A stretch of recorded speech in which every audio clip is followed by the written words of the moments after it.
আব্বা কই? আব্বা কই ভাই? আব্বা তোরা আব্বারে দেখতে আইছস না আব্বা লাস্টারে দেখতে আইছস? তোরা কি দেখতে আইছস? কেন ভাই, আমরা কি আব্বা ছেলে না? হ্যাঁ, তোরা তো আব্বারই ছেলে, তোরা তো আব্বারই ছেলে ছিলি রে। কিন্তু কেমন ছেলে তোরা?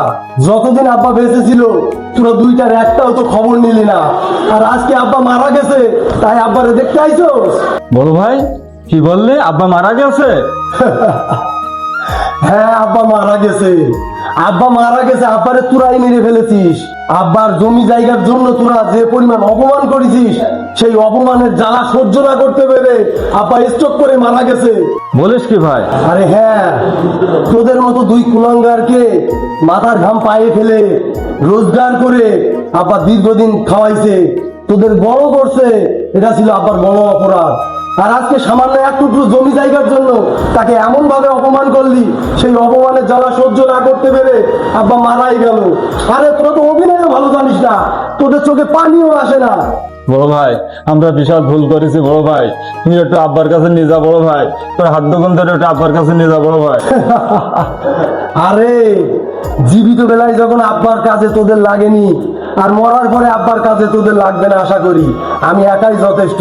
তবে একটা কথা মনে রাখিস, আজকে কিন্তু তোরাও বাবা হয়েছিস, তোরাও বুঝবি আব্বার মতন তোরা যখন বৃদ্ধ হবি না, তখন তোরাও বুঝবি তোদের সন্তানের কাছে যে একটা সন্তান কত কষ্ট করে পালতে হয়, কত কষ্ট করে মানুষ করতে হয়, তাদের পেছনে কত টাকা খরচ করতে হয়। আর আজকে তোরা প্রতিষ্ঠিত হয়ে গেছিস না, আজকে আর আব্বারে তোরা গুনিস না। তোরাও একদিন বুঝবি। আমি বললাম ভালো থাক তোরা, আব্বার কাছে তোরা যাবি না, তোরা দুইজনের একজনও আব্বাকে ধরবি না। আব্বার শেষ কাজটা আমি করব। যা, চলে যা, তোরা চলে যা।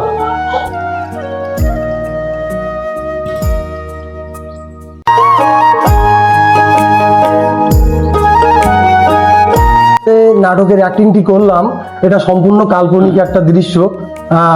এই সমাজে এখন এগুলো হচ্ছে, সেটাকে আমরা তুলে ধরলাম আর কি। আপনারা এটা কিন্তু সিরিয়াস পর্যায়ে নেবেন না, জাস্ট আমাদের এটা নাটকের অ্যাক্টিং এর জন্য করলাম। যদি আমাদের নাটক ভালো লাগে অবশ্যই আপনারা কিন্তু বেশি বেশি শেয়ার করবেন। এবং লামিজ ব্লগে সবাই চোখ রাখুন, আমরা সামাজিক নাটক করছি, আপনারা সাপোর্ট না করলে কখনো এগোতে পারবো না। সবাই পাশে থাকুন এবং আমাদের ভিডিও ভালো লাগলে অবশ্যই লাইক কমেন্ট শেয়ার করুন। সবাই ভালো থাকেন, আল্লাহ হাফেজ।